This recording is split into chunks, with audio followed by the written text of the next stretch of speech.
अस्सलामुअलैकुम व्यूअर्स, हम आपका अपने यूट्यूब चैनल हानियाज़ किचन में वेलकम करते हैं। आज हम आपके लिए बनाने जा रहे हैं मज़ेदार सा मटर कीमा। आइए उसके लिए जो जो हमें सामान चाहिए सबसे पहले हम वो नोट डाउन करते हैं। हमने यहाँ पर कीमा लिया है तकरीबन हाफ़ केजी, आधा किलो। मटर हमने लिए हैं हाफ़ केजी। टमाटर हमने लिए हैं 2 से 3 अदद, उसको हमने छिलका उतार कर क्यूब्स में कट कर लिया था। प्याज हमने ली है 2 से 3 अदद, उसे हमने नॉर्मल स्लाइस में कट किया है। लहसुन अदरक का पेस्ट हमने लिया है 2 खाने के चम्मच।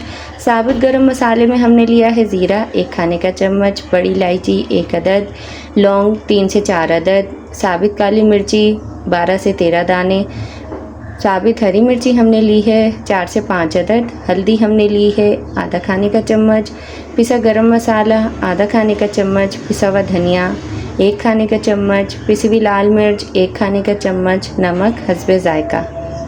ऑयल हमने लिया है 2 खाने के चम्मच। अगर आपको हमारी वीडियोस अच्छी लगें तो हमारी वीडियोस को लाइक करें, अपने दोस्तों और रिश्तेदारों के साथ आगे शेयर करें, सब्सक्राइब करें और कमेंट में लाजमी बताया करें कि आपको हमारी वीडियो कैसी लगी।